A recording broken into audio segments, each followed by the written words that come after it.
Pela exposição que o Brasil tem hoje, pela potencialidade que o Brasil tem, ele é um alvo dessas inteligências? Como eu estou dizendo, o nosso marco civil da internet, né, que foi a presidente Dilma, que, né, foi no governo da presidente Dilma, lá ela já traz o conceito de dado pessoal, por exemplo. Por quê? Porque você não tinha ainda uma lei geral de proteção de dados e ela precisava dar uma resposta por conta de quê? Por conta do que a CIA estava fazendo com a questão dos e-mails, da leitura dos e-mails dos chefes de estados que eram de outros países, de acordo com o que o Edward Snowden disse que estava fazendo, né?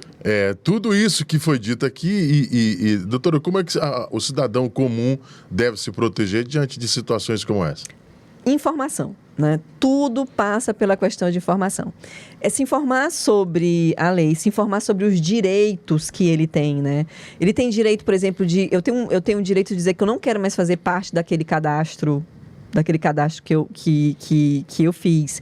Eu tenho o direito de perguntar como é que meus dados estão sendo utilizados. Então, a lei traz uma série de direitos, né, que o cidadão só vai poder utilizar se ele conhecer. Então, assim, a informação, ela é o início de tudo, né? A gente está vivendo, na verdade, como se fosse uma nova fase também do direito do consumidor, né? A gente está vivendo esse novo momento. A gente teve o código lá na década de 90 e muita gente não acreditava, e ele hoje é uma grande ferramenta que a gente tem, e a lei também é isso, só que a gente está vivendo aquela história. É como se fosse uma adequação do consumidor. É como se fosse uma evolução, né? Uma evolução, porque lá no Código Consumidor ele já fala em dados, só que os dados que são trazidos lá, a informação que é trazida lá no Código Consumidor, são os dados físicos, e a Lei Geral de Proteção de Dados, ela evolui, ela tanto regulamenta o tratamento dos dados físicos, daqueles que estão guardados lá no teu arquivo, na tua gaveta, como também os que estão no mundo digital. Ó, pra você ver uma loucura, né? Cada vez mais se fala no Brasil de digitalização de documentos, sejam públicos ou privados, né? Sim. É difícil aí você guardar um contrato, você guarda na nuvem, porque pode ser, inclusive, destruído através do incêndio e tal. Sim. Você imagina o poder.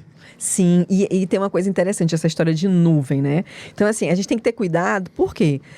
Quem está fazendo isso tem que demonstrar de como é que ela está, quais são a questão da segurança de informação em relação a isso. A questão de backup, a questão de ter firewalls, toda a questão de segurança. E saber o seguinte, o WhatsApp, por exemplo, ele diz que os dados são criptografados. E são criptografados na nuvem dele. Mas no nosso telefone, se eu perco meu telefone, no meu telefone, eu sou uma empresa, por exemplo, e eu tenho...